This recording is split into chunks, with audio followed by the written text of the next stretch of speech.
হাতে যদি মাত্র 10 মিনিট সময় থাকে তাহলে পাউরুটি আর দুধ দিয়ে বানিয়ে নিন পৃথিবীর সবচেয়ে সহজ এই ডেজার্টটি। খেতে খুবই মজাদার এবং অসাধারণ লাগে। আসসালামু আলাইকুম, welcome to purple cooking and craft. আমার কাছে মনে হয় পৃথিবীর সবথেকে সহজ ডেজার্ট এটি এবং খুব অল্প সময়ে এই ডেজার্টটা তৈরি করা যায়। তো আমি এখানে কয়েকটা পাউরুটি নিয়ে নিলাম 5-6 পিসের মতো। আপনারা যে কয়টা পাউরুটির রোল তৈরি করবেন সেই কয়টা পাউরুটি নিয়ে নেবেন। তো আমি পাউরুটির সাইড থেকে লাল লাল যে অংশটা আছে সেটা একটু কেটে ফেলে দিচ্ছি। ফেলে দেওয়ার পর পাউরুটিটা আমি আলাদা একটা প্লেটে নিয়ে নিলাম। আর আমি যে অংশটা কেটে রেখে দিয়েছি সেটা কিন্তু আমি ফেলে দিব না, সেটা আমি একটা ব্লেন্ডার জারে নিয়ে নিলাম এবং এটা আমি ব্লেন্ড করে নিব। পরবর্তীতে এটা আমি ব্যবহার করব। এখন আমি পাউরুটিটাকে ভালো মতো একটু বেলে নিচ্ছি। প্রতিটা পাউরুটি আমি সুন্দর করে একটু লম্বাটে করে করে বেলে নিচ্ছি। এই তো দেখতেই পাচ্ছেন ভিডিওতে। এখন আমার সবগুলি পাউরুটি বেলে নেওয়া হয়ে গেল। তো আমি এটা আলাদা করে রেখে দিলাম। এখন আমি একটা প্যান সামান্য একটু গরম করে এখানে একটু ঘি দিয়ে দিব। আমি এখন 2-3 চামচ সুজি অ্যাড করে দিব। তো সুজিটা একটু ভালো মতো নেড়েচেড়ে ভেজে নিব।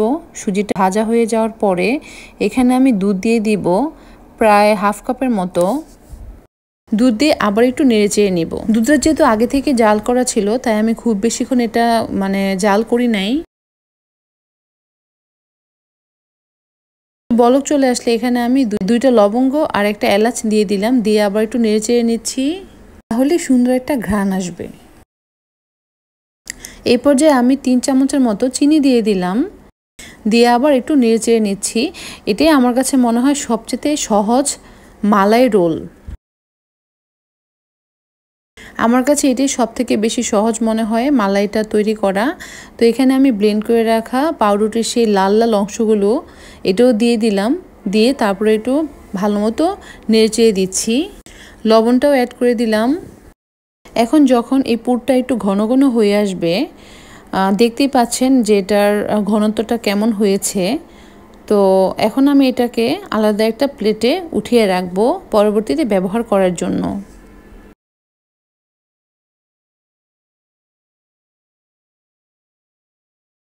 আমি একটা প্যান গরম করে নিলাম এবং এখানে আমি জাল করা দুধ নিয়ে নিলাম 1.5 কাপের মতো। দুধটা হালকা একটু গরম হয়ে আসলে এখানে আমি লবঙ্গ, এলাচ, দারচিনি দিয়ে দিব খুব সামান্য পরিমাণে। এটা দিলে সুন্দর একটা ঘ্রাণ আসবে। আমি এখানে গুড় নিয়ে নিলাম 1/4 কাপের মতো। চায়ের কাপে মাপলে 4 ভাগের 1 ভাগ হয় এরকম। সামান্য একটু লবণ দিয়ে দিলাম। এখন আমি চিনিটা দিয়ে দিব। এখানেও আমি 2-3 চামচের মতো চিনি দিয়ে দিলাম। আপনাদের পছন্দ মতো চিনিটা কম বেশি করে নেবেন। যেহেতু ভিতরের পুরটাও মিষ্টি জাতীয়, তাহলে এই মিষ্টিটা একটু কম হলে সবচেয়ে বেশি ভালো হবে। এখানে আমি দুধটাকে ঘন করার জন্য একটা প্রসেস বলে দিচ্ছি। সামান্য একটু কর্নফ্লাওয়ার এবং কাস্টার্ড পাউডার একসাথে মিলিয়ে সেটাতে একটু পানি দিয়ে এই দুধের সাথে মিক্স করে দিলাম। যদি আপনি এগুলো দিতে না চান তাহলে একটু সময় ধরে দুধটা জাল করতে হবে, তাহলে দুধটা ঘন হয়ে আসবে। এখন কিছু কুচি করে রাখা বাদাম দিয়ে দিলাম। এই তো দেখুন আমার ঘনত্বটা এরকম হয়েছে। এখন যে পুরটা আমি রেডি করে রেখেছিলাম সেই পুরটা পাউরুটির মধ্যে দিয়ে দিব। প্রতিটা পাউরুটি আস্তে আস্তে করে এইভাবে গোল গোল করে রোলের মতো করে পেঁচিয়ে নিব। ভিডিওতে দেখতেই পাচ্ছেন এটা করা খুবই সহজ। এই তো আমি আরেকটা পাউরুটি এরকম গোল গোল করে রোলের মতো করে পেঁচিয়ে নিচ্ছি। আমার সবগুলি পাউরুটি রোল করা হয়ে গেল। এখন আমি সেই দুধের মিশ্রণটা এই পাউরুটিগুলোর উপর ঢেলে দিব আর সামান্য বাদাম দিয়ে নিজের মতো করে পরিবেশন করে নিব। এটা অপশনাল, শুধুমাত্র ডেকোরেশন করার জন্য বাদামগুলো দিয়েছি। এটা কিন্তু খেতে খুবই অসাধারণ হয়েছিল এবং খুবই প্রশংসা পেয়েছিলাম আমি এটা বানানোর পরে।